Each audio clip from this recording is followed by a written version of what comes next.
Imagine this: Muzan Kibutsuji, the Demon King himself, suddenly appears in the middle of a Hashira meeting. While this scenario is purely hypothetical, it raises an interesting question. How would the Hashira react in such a situation? Let's break it down step by step to see what might happen. Gyomei Himejima, the stone Hashira, would probably be the first to act. Known for his immense strength, he would likely swing his weapon with tremendous force, forcing Muzan into a defensive position. This could prompt the other Hashira to spring into action, with Rengoku charging forward, while Sanemi and Mitsuri might coordinate their attacks to try and corner Muzan. The room would likely descend into chaos, as each Hashira uses their unique breathing styles to try and overpower him. At first, Muzan would probably fight back with his usual speed and skill, relying on his blood demon art to hold off the Hashira. But given the sheer number of them, he might eventually start feeling the pressure. It's possible that he'd realize he couldn't keep up the fight much longer, especially considering how well the Hashira work together. If things started turning against him,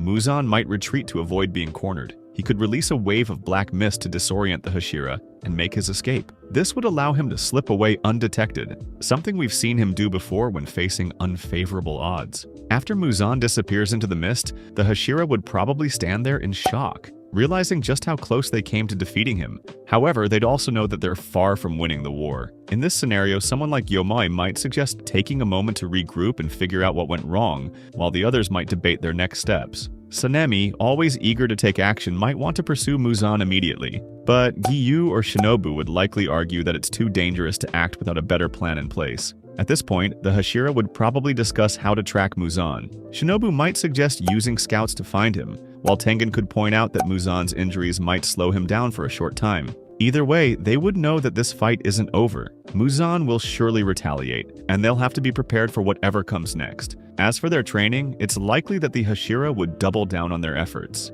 Gyomei and Sanemi might lead intense drills to prepare their demon slayers, while Mitsuri might focus on boosting morale, reminding everyone of their strength in facing even the Demon King. On the other hand, Muzan would probably be furious. It's likely that he'd never considered the Demon Slayers a true threat, until now. This encounter would force him to reconsider his plans, and he might even summon the Upper Moons to strategize a more coordinated attack to eliminate the Hashira. This encounter would definitely change things for both sides. The Hashira would probably realize that they're closer to victory than they thought, but they'd also understand that Muzan is still a dangerous enemy. Muzan, on the other hand, would likely be more cautious now, having felt a rare sense of vulnerability. So what do you think? Do you think the Hashira could use this experience to their advantage? Or do you think Muzan's next move will catch them off guard? And if the next battle doesn't go in the Hashira's favor, what might that mean for the future of humanity? Let me know your thoughts down in the comments.